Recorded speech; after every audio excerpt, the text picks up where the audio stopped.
Hello दोस्तों, इस video में समझेंगे ग्रीष्म ऋतु में मौसम कैसा होता है, इसका क्रियाविधि क्या है।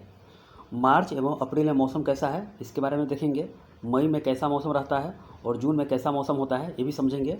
और साथ में समझेंगे लू और काल वैसाखी क्या है, इसी टॉपिक में आपको जवाब मिल जाएगा। आइए देखते हैं। यह भारतीय भूगोल चल रहा है चैप्टर इसका, और यह क्लास नंबर 23 है। ये सभी एग्जाम में क्वेश्चन पूछा जाता है। इससे पहले वाले चैप्टर रिवीजन जरूर कर लीजिएगा, क्योंकि इसी में आएगा ITCZ का उपयोग ज़्यादा है। समझ गया। इंटर ट्रॉपिकल कन्वर्जेंस जोन होता है, अंतः उष्णकटिबंधीय अभिसरण क्षेत्र। एक बार और समझ लीजिए, विषुवत रेखा पर जो वर्ष भर दोनों गोलार्धों से हवाएं आपस में टकराकर ऊपर उठ जाती है, वही होता है ITCZ होता है। समझ गए। यह कर्क रेखा और मकर रेखा के बीच में विचरण करता रहता है ITCZ। जिधर सूर्य होगा उधर ITCZ शिफ्टिंग होते चला जाएगा। इतना बात में समझ में आ गया। चलिए आगे देखते हैं, आपको आगे वर्क करेगा ये। देखिए, आपको पता है कि 21 मार्च और 22 सितंबर को दिन रात बराबर होता है। इसमें 22 मार्च और 23 सितंबर है, इसमें दिन रात बराबर होता है, यानी कि विषुवत रेखा पर 12 घंटा का दिन और 12 घंटा का रात होता है। जैसे जैसे विषुवत रेखा से कर्क रेखा की ओर जाती है, सूर्य उत्तरायण होने लगता है, और कर्क रेखा जैसे भारत के 8 राज्यों से होकर गुजरती है। समझ गए। तो इसी के बारे में पढ़ना है। समझ गए। इसका मानसून कैसे होता है। भारत में 21 जून को विश्व योग दिवस मनाया जाता है, विश्व में भी मनाया जाता है और भारत में साथ खास करके मनाया जाता है। समझ गए। इसी के बारे में समझना है कि भारत में गर्मी होता है तो मार्च से शुरू हो जाता है। समझ गए। मार्च, अप्रैल, मई, जून तक ये गर्मी रहता है और फिर दक्षिणायन होने लगता है सूर्य। इसी के बारे में समझना है। देखिए, तो ये आपका सितंबर हो गया और ये आपका मार्च हो गया। ये सूर्य यानी कि सालों भर इसी के बीच में रहता है, तो इसमें लंबवत चमकता है। 2 बार चमकता है सूर्य इसमें, एक लौटता हुआ एक जाता हुआ, 2 बार चमकता है इस पर सूर्य। तब 22 मार्च से फिर अप्रैल की तरफ, मई की तरफ और फिर जून की तरफ ये शिफ्टिंग होते चला जाता है। देखिए, ये आपका ये विषुवत रेखा हो गया, इधर कर्क रेखा हो गया, नीचे मकर रेखा हो गया। धीरे धीरे करके आपका 22 मार्च यहाँ कर लीजिए, ठीक है, और 22 सितंबर मान लीजिए। ये मार्च हो गया, 22 सितंबर हो गया। समझ गए। सूर्य इधर से चलती है कर्क रेखा की तरफ, फिर कर्क रेखा की तरफ से आती है, 2 बार यहाँ पर लंबत चमकती है, यानी कि विषुवत रेखा के पास। समझ गए। तो ये एक महीना मार्च महीना होता है और एक सितंबर महीना में होता है। यही आपको समझना है। समझ गए। चलिए आगे देखते हैं, आपको बताते हैं। आपको ये भारत का मैप है। भारत के 8 राज्यों से होकर कर्क रेखा गुजरती है, ये समझ गए। गुजरात, राजस्थान, मध्य प्रदेश, छत्तीसगढ़, झारखंड, पश्चिम बंगाल, त्रिपुरा और मिजोरम, ये समझ में रखिएगा। समझ गए। तो यही आपको ज़्यादा यूज करेगा। कैसे कैसे ITCZ शिफ्टिंग होती है इसके बारे में समझते चलेंगे। चलिए आगे देखते हैं। देखिए, ग्रीष्म ऋतु में मौसम की क्रियाविधि बताएं। आपको मेंस एग्जाम में लिखने को दे देता है, पीटी में तो पूछा ही जाता है, मेंस में ही पूछा जाता है ये। चलिए आगे देखते हैं। ये बीच में आपका सूर्य हो गया, समझ गए, और पृथ्वी घूर्णन कर रही है, चारों ओर घूर्णन कर रही है। जब सूर्य मकर रेखा पर होता है तो भारत में ठंडा पड़ता है, ये समझ गए।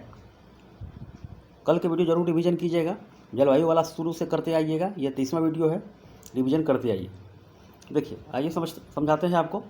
हम जानते हैं कि 22 मार्च और 23 सितंबर को विषुवत रेखा पर लंबवत जो सूर्य है चमकती रहती है। 22 मार्च और 23 सितंबर, 22 मार्च और 23 सितंबर को लंबवत चमकती रहती है। 22 मार्च के बाद सूर्य उत्तरायण होने लगता है, यानी कि 22 मार्च के बाद सूर्य उत्तरायण होने लगता है। ये पृथ्वी आपका है, विषुवत रेखा हो गया, तो आपका मार्च से शिफ्टिंग होते रहता है कर्क रेखा की तरफ, यानी कि उत्तरायण होने लगता है। तो उसके साथ साथ ITCZ भी उत्तर की ओर खसकने लगता है। अब समझ में आया ITCZ क्या होता है। ये कर्क रेखा और मकर रेखा के बीच में विचरण करता रहता है ITCZ। ये बार बार रिवीजन करते रहिएगा, फुल फॉर्म एग्जाम में क्वेश्चन पूछ देता है, आपको परिभाषा के अनुसार ही पूछ देगा। समझ गए। तो विषुवत रेखा पर वर्ष भर दोनों गोलार्धों से हवाएं आपस में टकराकर ऊपर उठ जाती है, यही होता है ITCZ। जिधर सूर्य होगा उधर ITCZ शिफ्टिंग होते चला जाएगा, यानी कि निम्न दबाव का क्षेत्र होता है। समझ गए। यहाँ निम्न दबाव होगा, वहीं पे टेम्परेचर ज़्यादा होगा, वहाँ पर ITCZ शिफ्ट हो जाएगा, यानी कि निम्न यानी कि हाई टेम्परेचर और लो प्रेशर होता है। समझ गए। चलिए आगे देखते हैं। तो हम जानते हैं कि सूर्य 22 मार्च और 23 सितंबर को विषुवत रेखा पर लंबवत चमकती है, ये तो समझ में आ गया। और 22 मार्च के बाद सूर्य उत्तरायण होने लगता है, तो उसके साथ साथ ITCZ भी उत्तर की ओर खसकने लगता है। देखिए, तो सूर्य के उत्तरायण होने के साथ ही उत्तरी गोलार्धों में धीरे धीरे अत्यधिक गर्मी बढ़ने लगती है। यानी कि सूर्य के उत्तरायण है, यानी कि विषुवत रेखा पर है और सूर्य के उत्तरायण होने पर धीरे धीरे गर्मी बढ़ने लगती है। जैसे जैसे गर्मी बढ़ती है वैसे वैसे ITCZ भी उत्तर की ओर खिसकने लगती है। समझ गए। पछुआ जेट धारा की दक्षिणी धारा जो है, करंट जो है, बहुत ही कमज़ोर होते चली जाती है क्योंकि ITCZ शिफ्टिंग होते चला जाता है। समझ गए। जिसके परिणाम स्वरूप पछुआ जेट धारा हिमालय के उत्तर की तरफ, यानी कि भारत हो गया आपका, हिमालय रेंज हो गया, इसके उत्तर की तरफ खसक जाती है। समझ गए, प्रवाहित होने लगती है और भारत में अत्यधिक गर्मी बढ़ने लगती है। यही मेन चीज़ आपको समझना है। आइए देखते हैं, अब समझते हैं मार्च एवं अप्रैल में मौसम कैसा होता है। मार्च एवं अप्रैल में मौसम कैसा होता है इसके बारे में देख लेते हैं। चलिए, जब सूर्य 22 मार्च के बाद उत्तरायण होने लगता है, जब सूर्य 22 मार्च के बाद उत्तरायण होने लगता है तो मार्च और अप्रैल के महीनों में भारतीय उपमहाद्वीप के पश्चिम उत्तर, यानी पश्चिमोत्तर जो भाग है गर्म होने लगती है। पश्चिम जो उत्तर है ये क्षेत्र बहुत गर्म होने लगती है, जिससे पश्चिमोत्तर भारत में निम्न दबाव का केंद्र बन जाता है। समझ गए। सारा का सारा हवा उठकर ऊपर उठ जाती है। समझ गए, जिससे निम्न दबाव का क्षेत्र बन जाता है। इस निम्न दबाव के, यानी कि दबाव या दाब प्रेशर बोल सकते हैं इसको, दाब की जगह यानी कि क्षेत्र को भरने के लिए पूरे उत्तर भारत में स्थानीय हवाएं चलने लगती है, यानी कि जो लोकल विंड है वो भी चलने लगती है। यही कारण है कि मार्च एवं अप्रैल में धूल भरी आंधियाँ देखने को मिलती है। धूल भरी आंधियाँ देखने को मिलती है। समझ गए। ये मार्च अप्रैल का ये क्रियाविधि रहा। ये समझ गए। एक बार और समझ लीजिए, मार्च जो 22 मार्च के बाद सूर्य उत्तरायण होने के साथ साथ मार्च और अप्रैल के महीनों में भारतीय उपमहाद्वीप के जो पश्चिम और उत्तर वाला भाग है गर्म होने लगता है, जिसके चलते पश्चिमोत्तर भारत में वायुमंडल यानी कि वायु की एक निम्न दबाव का केंद्र विकसित हो जाता है। इस निम्न दबाव के क्षेत्र को भरने के लिए पूरे उत्तर भारत में स्थानीय हवा यानी कि लोकल विंड चलने लगती है। यही कारण है कि मार्च और अप्रैल के महीनों में धूल भरी आंधियाँ बहने लगती है। समझ गए। चलिए आगे देखते हैं। अब मई महीनों का जो मौसम है उसके बारे में समझ लेते हैं। देखिए, सूर्य 22 मार्च के बाद जैसे जैसे उत्तरायण होते रहता है, 22 मार्च के बाद जैसे जैसे उत्तरायण होने लगता है वैसे वैसे ITCZ भी उत्तर की तरफ बढ़ने लगता है। समझ गए। ITCZ भी बढ़ने लगता है उत्तर की तरफ। समझ गए। ITCZ भी उधर उत्तर की तरफ बढ़ने लगता है। मई महीने के प्रारंभ में ITCZ भारतीय उपमहाद्वीप के दक्षिणी छोर पर प्रवेश कर जाता है। भारतीय उपमहाद्वीप के दक्षिणी छोर के जो दक्षिणी क्षेत्र है, दक्षिणी छोर पर प्रवेश कर जाता है, जिसके चलते दक्षिण भारत में हवाएं लो प्रेशर और निम्न दाब की तरफ आकर्षित होने लगती है। इसके चलते दक्षिण भारत में हवाएं लो प्रेशर यानी कि निम्न दाब की तरफ आकर्षित होने लगती है और टकराकर ऊपर उठने लग जाती है, जिसके परिणाम स्वरूप दक्षिण भारत में वर्षा होने लगती है। समझ गए।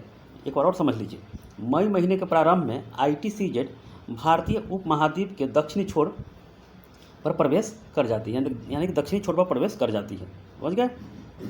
चलिए, प्रवेश कर जाती है, जिसके चलते दक्षिण भारत में हवाएं लो प्रेशर यानी कि ऊपर उठ जाती है, निम्न दबाव की तरफ आकर्षित होने लगती है और टकराकर ऊपर उठने लग जाते हैं, जिसके परिणाम स्वरूप दक्षिण भारत में वर्षा होती है। क्योंकि अरब सागर और बंगाल की खाड़ी नज़दीक है। देखिए, अरब सागर और बंगाल की खाड़ी यहाँ पर नज़दीक है।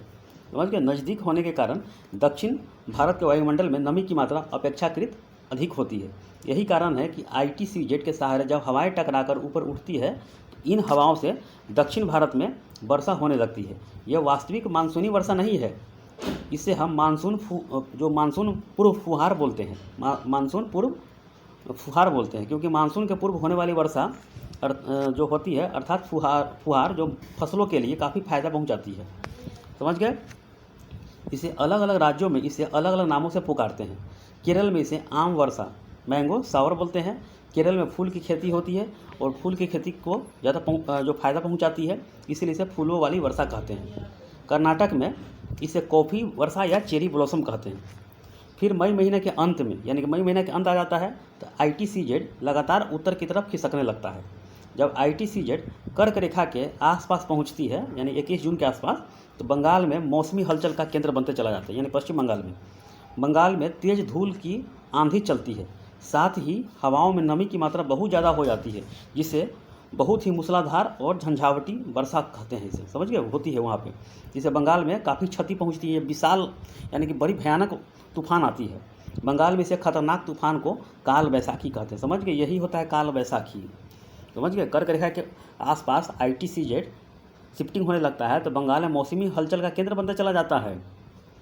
बंगाल में तेज धूल की आंधी चलती है और साथ ही हवाओं में नमी की मात्रा बहुत ज़्यादा हो जाती है, जिससे बहुत ही मूसलाधार और झंझावटी वर्षा होती है, जिससे बंगाल को काफ़ी क्षति पहुंचाती है। इसे बंगाल में इस नाक तूफान को क्या बोलते हैं, तो काल बैसाखी बोलते हैं। समझ गए, इसका जवाब मिल गया आपको। चलिए आगे देखते हैं, आपको बताते हैं। और अभी चलिए अब देखते हैं जून महीनों का मौसम क्या होता है।